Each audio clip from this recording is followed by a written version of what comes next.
जय हिंद दोस्तों, मैं डॉक्टर पूनम त्रिपाठी भारतीय चैनल में आप सबका स्वागत करती हूँ।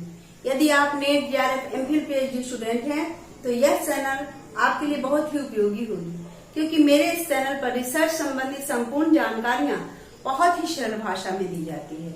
आज का जो हमारा टॉपिक है वह है रिसर्च स्टेप 8 से है फेस ऑफ रिसर्च। तो चलें अपने टॉपिक की ओर। प्रदत्तों का प्रसंस्करण एवं विश्लेषण, प्रोसेसिंग एंड एनालिसिस डेटा। सबसे पहले हम जो डेटा कलेक्ट किए हुए होते हैं अपने रिसर्च से संबंधित, वो डेटा जो हमारा होता है वो कच्चे माल की तरह होता है। अब हमें उसे प्रोसेसिंग और एनालिसिस में कैसे करना है वो बाद की प्रक्रिया है।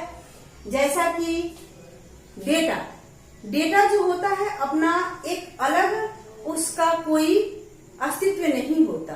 अपना एक अलग अलग डेटा अगर हो तो अपने उद्देश्य के अनुसार, अपने ऑब्जेक्ट के अनुसार का कोई अस्तित्व नहीं होता जब तक वो संबंधित नहीं होता।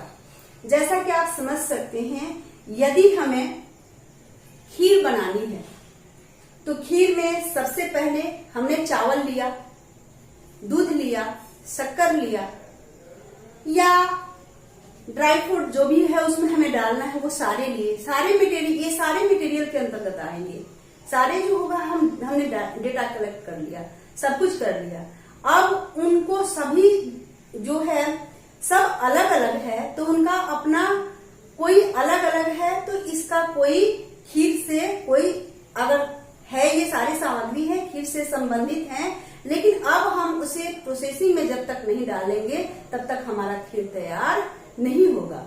ये सारी चीजों को हम एक जगह करेंगे, फिर इसके बाद उसको प्रोसेसिंग में डालेंगे, बनाने के लिए डालेंगे। और वो जब हमारा खीर बनाने के लिए हम चावल डालेंगे, दूध डालेंगे, ड्राई फ्रूट डालेंगे, शक्कर डालेंगे। ये सारी प्रोसेसिंग करके हम जब आंच पे बैठाएंगे, उसे गैस पर बैठाएंगे, वो हमारा तैयार होगा, तब बन जाएगा, पक जाएगा। वो जो ये सारी प्रोसेसिंग करके, सारी चीजें करके हमने कलेक्ट करके और इसको प्रोसेसिंग में डाले और फिर उसको तैयार किया। और तैयार करने के बाद जो हमारा खीर पक गया, खीर बन गया, खीर बनने के बाद जो हमारे खीर तैयार हो गए वो हमारे उद्देश्य के अनुसार खीर जो है इंफॉर्मेशन हमारा कलेक्ट हो गया, इंफॉर्मेशन हमारा पूरा हो गया जो हमारे उद्देश्य के अनुसार था। उद्देश्य क्या था? हमें खीर बनाना। ठीक उसी प्रकार रिसर्चर क्या करता है, अपने रिसर्च से संबंधित, अपने शोध से संबंधित क्या करता है, डाटा कलेक्ट करता है। डाटा जो होता है उसे कच्चे माल की तरह होता है और फिर उसको प्रोसेसिंग में डालता है। और प्रोसेसिंग में डालने के बाद जो जितनी भी प्रक्रियाएं हैं उनका करता है। करने के बाद इंफॉर्मेशन निकल के आता है जो अपने उद्देश्य के अनुसार, ऑब्जेक्ट के अनुसार वो आगे की प्रक्रिया को करता है। वही है, देखें प्रोसेसिंग में सबसे पहला जो होता है स्टेप वो होता है संपादन, एडिटिंग का। जो हम बहुत सारे डेटा कलेक्ट किए हुए होते हैं, उन डेटा के शुद्धिकरण के लिए उसमें क्या सही है, क्या गलत है, क्या इनकम्प्लीट है, क्या कंप्लीट है, ये सारी चीजों को देखने के लिए जो हम करते हैं वो एडिटिंग करते हैं। देख सकते हैं, ये प्रदत्तों के शोधन या शुद्धि की प्रक्रिया को संपादन कहा जाता है।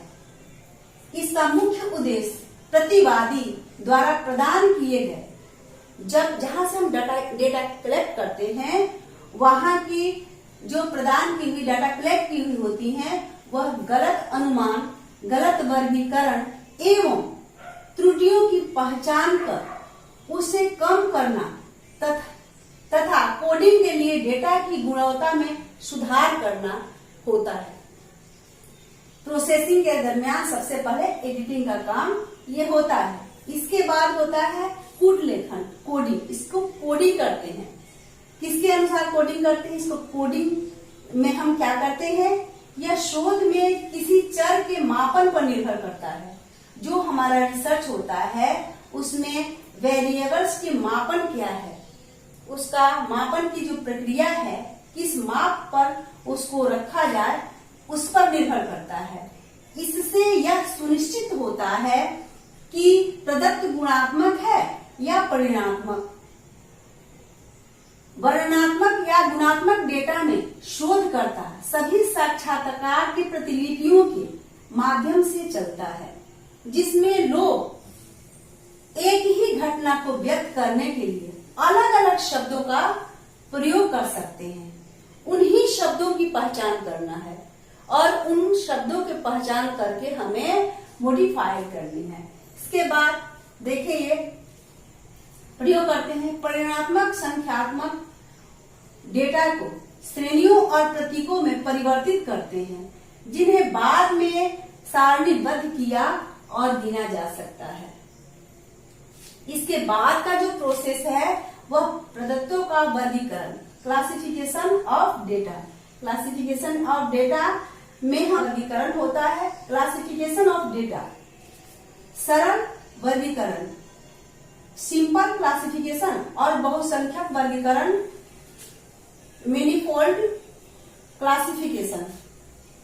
सरल वर्गीकरण में होता है, इस वर्गीकरण में जो हम प्रदत्तों का डेटा का वर्गीकरण करते हैं, उस वर्गीकरण डेटा में क्या होता है, देखें, इस वर्गीकरण में हम केवल एक विशेषता पर विचार करते हैं और संपूर्ण समष्टि को दो वर्गों में विभाजित करते हैं। पहला समूह जिसमें एक विशेष गुण होता है एवं दूसरा समूह जिसमें वह गुण नहीं होता। जितना भी हमारा समष्टि है, पूरे समष्टि को हम दो भागों में विभाजित करते हैं। पहला जिसमें गुण वाला समूह, जिसमें गुण होता है, और दूसरा वह है जिसमें गुण नहीं होता है। बहुसंख्यक वर्गीकरण में, इस वर्गीकरण में हम एक साथ दो या अधिक विशेषताओं पर विचार करते हैं, दो या अधिक विशेषताओं पर विचार करते हैं और डेटा को कई वर्गों में विभाजित करते हैं। जैसे उसको वर्ग अंतराल के अनुसार वर्गीकरण, इसमें क्या होता है, इसमें आय, आयु, भार, कर, उत्पादन आदि से संबंधित डेटा के साथ ही किया जाता है। ऐसे परिमाणात्मक डेटा को चरों की सांख्यिकी के रूप में जाना जाता है और उन्हें वर्ग अंतराल के आधार पर वर्गीकृत किया जाता है। देख सकते हैं आप, ई से क्लासिफिकेशन के बाद डेटा का हम डेटा का जो है विश्लेषण यानी एनालिसिस करते हैं। एनालिसिस जो होता है, इसका एनालिसिस हम के आधार दो प्रकार के होते हैं। दो प्रकार से हम एनालिसिस करते हैं। एक होता है क्योंकि एक होता है परिमाणात्मक डेटा और एक होता है मात्रात्मक डेटा। उसको क्या यहाँ पे जो हम विश्लेषण करते हैं, एनालिसिस करते हैं, वो होता है, एक होता है क्वालिटेटिव डेटा एनालिसिस, एक होता है क्वांटिटेटिव डेटा एनालिसिस। दोनों के एनालिसिस की प्रक्रिया देखें यहाँ। इसमें डेटा व्यक्तिपरक होता है, जिसमें जीवन के अनुभव, राय व दृष्टिकोण होते हैं। जैसे शोधकर्ता सामाजिक विज्ञान, जैसे शोधकर्ता रिसर्चर जो सामाजिक विज्ञान पर अगर रिसर्च कर रहा है तो उसमें यौन शोषण के शिकार लोगों के अनुभव को समझने के लिए जानकारी इकट्ठा करता है, जो पीड़ितों के व्यक्तिपरक अनुभव को प्रकट करता है।